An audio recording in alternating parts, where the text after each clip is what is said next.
Health, Home, and Lifestyle continues, as does our profile of the Shriners Hospitals for Children's Clinic, which is coming up. Janessa returns. Janessa, happy Happy New Year. Happy New Year. All right, and the new year is starting with a wonderful opportunity for people who are in need of what can be very, very confusing and very scary physical ailments, and as we talked about last time, even maybe more serious things, but that's why you guys are here. Right. So the clinic's going to be here the 11th, 12th, 16th, and 17th. So 4 days. So if you need to make an appointment, this is the time to do it. Call 735-7351. That's Sharice. She's our social worker. So we are looking at children birthed to the day before they turn 18 with bone, joint, or muscle conditions. They can be something that the child was born with. It could be something that just recently happened, like a recent sports injury or a recent fall that created an issue with your bone, joints, or muscles. Now, I'm a natural pessimist, so I'm going to say, like you said, up until the day they turn 18, right? Correct. Is that beginning their experience with you, or can they at least come and see you, maybe get diagnosed and then like that, and then have, you know, something that they can work with other physicians after that? Or when they actually see you for the first time, does that begin the relationship? Yes, so they have to get in before they're 18, just because Shriners is a pediatric hospital. So once you turn 18, you're an adult. So you have to get that application in before they turn 18. You can be evaluated prior to that though, right? Correct. But if you turn 18, like during the process and everything like that? Then that's when they start evaluating what the condition is. But definitely. But then you've got information and, you know, assessments that you can take to other physicians, and they can certainly help you out as well. Correct. And it doesn't even have to be a recent injury. It could be something that happened a year ago, and you just want to be checked up, because these are pediatric orthopedic specialists. This is what they do. This is their job. They are very knowledgeable about children and knowing what the course of action should be. What are some of the more, let's say, unique features of children with orthopedic ailments and, you know, and concerns? Because obviously it's a young person, their mind is growing as well as their body, the bones are expanding, sometimes why you guys are here, you know, abnormally so and everything like that. But what makes dealing with children with these kind of ailments like so distinct? I really like it. I was a recreation therapist at the Honolulu Hospital, and working in a children's hospital, you realize how resilient and how optimistic kids can be. That, you know, you have a teenage girl who just came in who has scoliosis, and the bracing did its job, but she still needs to have the spinal fusion surgery. And you'll see these young children, girls, teenagers, come in, get a spinal fusion surgery, and within days up, walking and doing their therapies. It's just a wonderful experience, honestly.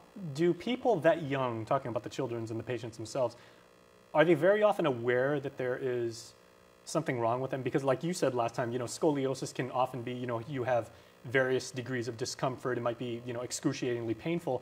Other times, some kids may not even know that one leg is slightly longer than the other and everything. So this may go undetected for years. Correct. So with one leg longer than the other, sometimes that creates like a hip pain or a back pain. So the parents will bring the child in saying they have back pain or hip pain. And so the physician or our physician's assistants or nurse practitioners look at them, and they do a full evaluation, and then that it can show up that perhaps that pain is because one leg is longer than the other, or because the spine is curving. There's all kinds of things. Your whole entire body is connected to each other. So when one thing is out of whack a little bit, it can create issues in other parts. The hip bone's connected to the leg bones can, that yes. whole thing. Is that something that you have to study in your line of work? I did study anatomy and physiology. Comically so. Yeah. Well, yes. that song, that little like ditty and everything like that goes wonders on anatomy exams. Yes, it does. Okay. Yeah. Perfect segue, because speaking of anatomy, the last time you were here, we got some Facebook messages in our inbox that people were saying, I had no idea that the Shriners can also diagnose and help out with other things relative to muscles and muscle groups. Correct. You were educating us last time on that. People just assume that you guys are bones and joints, but kind of like explain the scope of your work. Yes, so we can do muscles too, especially for children with cerebral palsy who might have really tight muscles. We can help out with that. What else do we have? We have children that have a bone that did not quite grow the way it should. we can help out with that also. Or like you said, like perhaps a sports injury or, you know, like an Yes. injury that kids tend to get that Right. healed wrong or improperly. Right, especially those football players, soccer players with those torn ACLs. Ugh.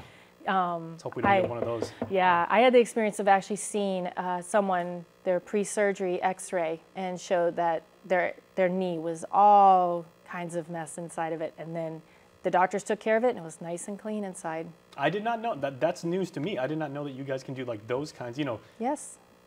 As a former athlete myself, you get, you know, rotator cuff issues, like you Yes. said, MCL, ACL within the knee, stuff with the lower back, spasms and everything like that. Those are things that you can cover as well? And playground injuries. We had a lot of kids that fell off a slide, fell off a swing, fell off the monkey bars, all of that, you know. And then, you know, there's the issues where we just don't know. The parent comes in, I don't know what's wrong with my child. I just have a feeling. Can you check them out? Are kids able to bring themselves in? I mean, given the fact that they're not, you know, legally speaking, Right. people that can sign their own documents and everything like that. But if a high school athlete like wants to come in with his friends and you're like, oh, you know, like I got laid out in the last game and everything, my shoulder's not right, are they able to bring themselves in? Well, they definitely need to call Charisse because of how short this clinic is and how popular it is. We absolutely cannot take in walk-ins. Okay. So they need to call Charisse, and then Charisse will walk them through the process of the application, and of course they're going to have to get their guardian's signature and then get an appointment. But yeah, you can't just walk in. Okay. Yeah, Good definitely. point. Okay, and a Yes. final question is, are there any corresponding or say like medical conditions in parallel that you guys aren't able to see? Like if somebody has an injury or a misalignment and a female patient happens to be pregnant at the same time, or someone also has something like diabetes or some Right. other type of, you know, of long-term disease and everything like that, are Right. there things that you guys, you know, that Right. You can't come in with just a primary diagnosis of a heart condition Okay. or diabetes. You can have a condition that correlates with having a bone, joint, or muscle condition. For example, arthritis. You know, that's a condition that we will see, and that arthritis could be accompanied with a heart condition. We will not work with treat the heart condition, but we Certainly. can do the arthritis. Okay, so please tell the people where and when, because they need to take advantage of this opportunity. Yes, so please keep your appointment if you have an appointment, and if you need an appointment, it is January 11th, 12th, 16th, and 17th. And you call Charisse at 735-7351 or 735-7356. And you can also check me out on Facebook. It's on Shriners Satellite Guam. And I will be calling all the people that have an appointment. So when I call your house, it's going to be me. All right, well, you brought Fezzi back, and we really appreciate it. Ladies and gentlemen, thank you so much, Janessa. Thank you. When you see the Fez, that means that you are going to get better. So please, we'll see you at the clinic. All right?